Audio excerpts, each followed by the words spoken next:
నమస్తే. రాబోయే మున్సిపల్ ఎన్నికల్లో బీసీలకి 42% కల్పించాకే ఎన్నికలకు వెళ్ళాలంటూ బీసీ సంఘ నాయకులు అందరూ డిమాండ్ చేస్తూ ఉన్నారు. సో దీనికి సంబంధించి ఈరోజు ప్రెస్ మీట్ కూడా నిర్వహించడం జరిగింది. సో రాబోయే రోజుల్లో బస్ యాత్ర కూడా చేస్తాం, అన్ని మున్సిపల్ స్థానాలలో వెళ్ళి బీసీలని ఏకం చేస్తాం, కాంగ్రెస్ పార్టీని గెలవకుండా చేస్తామంటూ కూడా పెద్ద ఎత్తున డిమాండ్ చేస్తూ ఉన్నారు. సో దీనికి సంబంధించి మనతో పాటు మాట్లాడడానికి వెంకన్న గౌడ్ గారు అయితే మనతో పాటు ఉన్నారు. అన్న నమస్తేనే. సో ఎట్లా చూడవచ్చు, ఒక పక్క బీసీలకు అయితే మున్సిపల్ ఎన్నికలకు ఫిబ్రవరిలో ఉంటుందని చెప్పేసి కాంగ్రెస్ ప్రభుత్వం ప్రకటించడం ఎన్నికల కమిషన్. సో ఈ నేపథ్యంలోనే నిన్న ఫోన్ ట్యాపింగ్ అంశం కావచ్చు, ఇలా వరుసగా ఎన్నికల టైంలోనే ఇవన్నీ వస్తూ ఉన్నాయి. సో ఎట్లా చూడవచ్చు, అంటే బీసీ అంశాన్ని డైవర్ట్ చేసేందుకు ఇవన్నీ బయటకు వస్తున్నాయి అనుకోవచ్చా? కంపల్సరీ. ఎందుకంటే మొన్న కూడా చూసాం, గ్రామ పంచాయతీ ఎన్నికల సందర్భంగా కూడా రకరకాల అంశాలను తీసుకొచ్చి, సంబంధం లేని అంశాలను తీసుకొచ్చి చర్చ డైవర్ట్ చేసి టోటల్ మీడియాని అటెన్షన్ని అటువైపు డైవర్ట్ చేసే కుట్ర చేస్తారు. ఇప్పుడు కూడా ఏంది అనవసరమైన సబ్జెక్టు. ఎందుకంటే బీఆర్ఎస్ గద్దెలు కూల్స్తామని ఖమ్మం పోయాడు. ఎన్టీ రామారావు మీద, టీడీపీ మీద, చంద్రబాబు మీద ప్రేమ ఉంటే ఉండని మేము కాదంటలేదు, ఉంటే నువ్వు అక్కడక్కడ చూసుకోవాలి. వచ్చి నువ్వు బీఆర్ఎస్ గద్దెలంటే అది పొలిటికల్ అంశం. దాన్ని చర్చ జరపడం వీళ్ళకి ఏం పని లేదు. ఇప్పుడు పాపం బీఆర్ఎస్ వాళ్ళకి ఈ పని మీద పడ్డారు. వాళ్ళు మా గద్దెలు ఎట్లా కూలుస్తావు, నీ సంగతి చూస్తాం, నీ అది చేస్తావు అని. మొన్ననేమో లాగులలో తొండలేస్తావంట. అదేం సబ్జెక్ట్స్, సంబంధం లేని సబ్జెక్టు.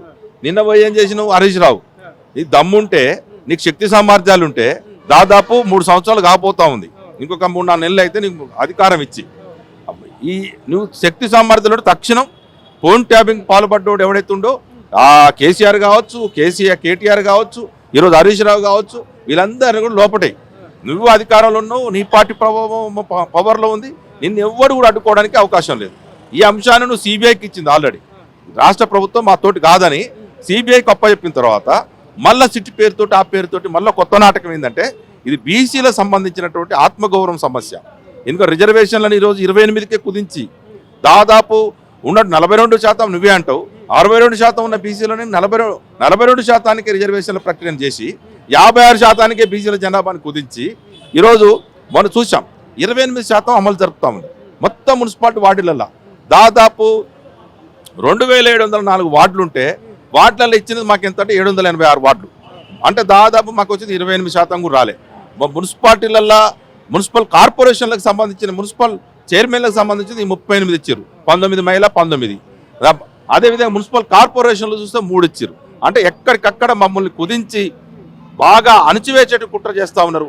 మన సర్పంచ్ ఎన్నికలలో కూడా అదే అన్యాయం జరిగింది, ఇప్పుడు మున్సిపాలిటీల ఎన్నికల్లో కూడా అదే అన్యాయం చేస్తూ ఉన్నారు. అంటే చర్చను డైవర్ట్ చేసేటువంటి ప్రయత్నం పాలసీ చేస్తారు. కాబట్టి రేవంత్ రెడ్డి నువ్వు అనుకుంటా ఉన్నావు, రేపు 28 నుంచి పార్లమెంట్ సమావేశాలు ఉన్నాయి కదా, పార్లమెంట్ సమావేశాలు జరుగుతూ ఉన్నాయి. ఎందుకంటే ఒక పక్క కోర్టులో పెండింగ్లో ఉంది, హైకోర్టులో పెండింగ్లో ఉంది పుట్టంగారు మాధవరెడ్డి రెడ్డి జాగృతి పేరుతో వేసినటువంటి కేసు. అదేవిధంగా రాష్ట్రపతి దగ్గర 2 బిల్లులు పెండింగ్లో ఉన్నాయి. ఇప్పుడు ఉట్టిన మళ్ళా గ్రామ పంచాయతీ ఎన్నికలు జరిపినావు, ఇప్పుడు మున్సిపల్ ఎన్నికలకు పోతా ఉన్నావు. కేసులు పెండింగ్లో ఉండగా, బిల్లులు పెండింగ్లో ఉండగా ఎన్నికలు ఎట్లా జరుపుతామని చెప్పి ప్రశ్నిస్తూ ఉన్నాం. అదేవిధంగా మున్సిపాలిటీ ఎన్నికలు అంటే మేము అనేది ఏంటంటే రేపు పార్లమెంట్ సమావేశాల సందర్భంగా అఖిలపక్షం తొలకపు 2 సార్లు ఢిల్లీ విహారయాత్రకు పోయి వచ్చినటువంటి రేవంత్ రెడ్డి సర్కారు మీరు ఏం చేసిర్రు, పోయిర్రు జంతర్ మంతర్గా ధర్నా చేసిర్రు. దానికి రేవంత్ రెడ్డి రాలేదు, మన రాహుల్ గాంధీ రాలేదు, అదేవిధంగా ప్రియాంక గాంధీ, ఖర్గే, సోనియా గాంధీ ఎవరు రాలేదు. మనమే పోయిర్రు, ఇక్కడ ఉన్నటువంటి గాంధీ భవన్ టీం అంతా పోయిర్రు, మళ్ళీ ఆడ కూర్చుర్రు, మళ్ళీ ఆ టీం అంతా ఇక్కడికి వచ్చిర్రు. కొన్ని సబ్బు పిల్లలు సాంప్రదాయ సంఘాలు సపోర్ట్ చేసినాయి, పాలాభిషేకాలు చేసుకుర్రు. అదొక అంశం పక్క పెడితే మేమేమంటా ఉన్నామంటే బీసీలకు జరుగుతున్నటువంటిది ఆత్మగౌరవ అంశం. రేపు సర్పంచ్ ఎన్నికల్లో మేము జనరల్ స్థానంలో కూడా గెలుచుకున్నాం, మా శక్తి సామర్థ్యం చూపించుకున్నాం. కానీ మున్సిపాలిటీ అదేవిధంగా ఈరోజు జరగబోతున్నటువంటి కార్పొరేషన్ ఎన్నికలలో కూడా మీరు కనుక ఇవ్వకపోతే, పార్లమెంట్ కనుక అఖిలపక్షం దొరకపోతే, అన్ని సంఘాలను తీసుకోపోకపోతే, మళ్ళీ అట్లనే ప్రయత్నం చేస్తే 234 మంది పార్లమెంట్ సభ్యులు ఉన్నారు ఇండియా కూటమికి, ఒక్కడు మాట్లాడతలేదు. ఎందుకు మాట్లాడరు? ఈ అంశాలన్నీ కూడా జరుగుతూ ఉన్న ప్రక్రియలో చూస్తూ మీరు ప్రేక్షక పాత్ర పోషిస్తున్నటువంటి ప్రతిపక్షాలను కూడా ప్రశ్నిస్తూ ఉన్నాం. అంటే మొన్న అసెంబ్లీ జరిగింది, అసెంబ్లీలో ఏమో ఏ నాయకులు దాని ప్రస్తావన తీసుకురాలేదు. సో ఇక తెలంగాణ నుండి అటు పార్టీ నుండి ఎంపీలు ఉన్నారు, ఇటు పార్టీ నుండి ఎంపీలు ఉన్నారు. సో పార్లమెంట్ సమావేశాలు కూడా జరుగుతున్నాయి. సో మరి అక్కడనే ప్రస్తావన తెస్తారని నమ్ముతున్నారా?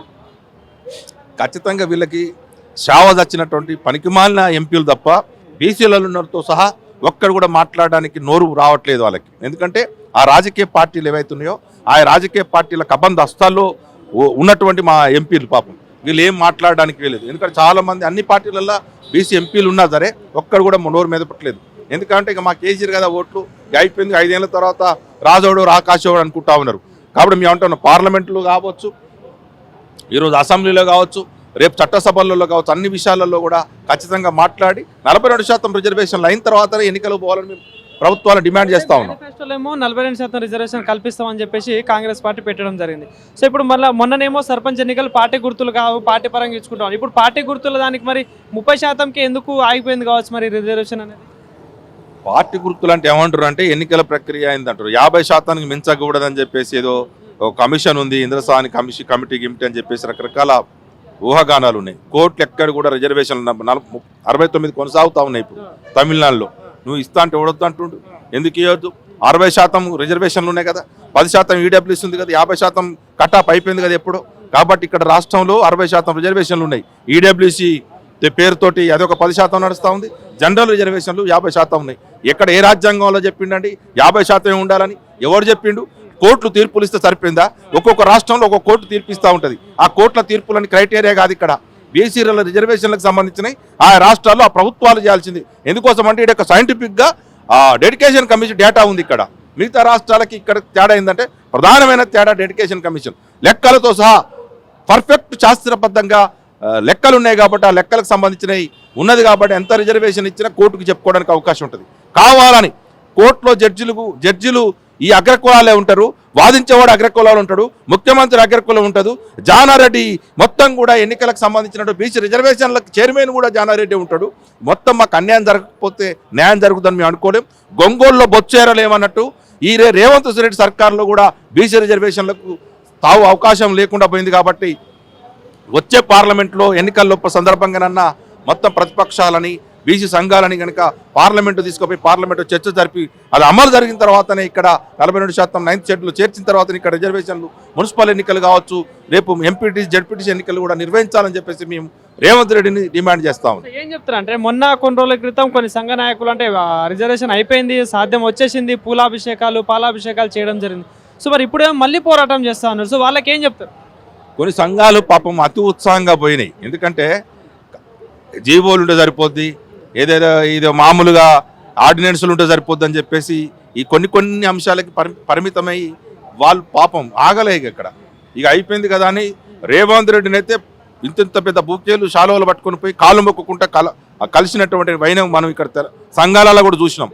కాబట్టి వాళ్ళ అతి ఉత్సాహం చూస్తే ఇప్పుడు చూస్తా ఉన్నాం బీసీలకి అతోగతి పాలైపోయారు.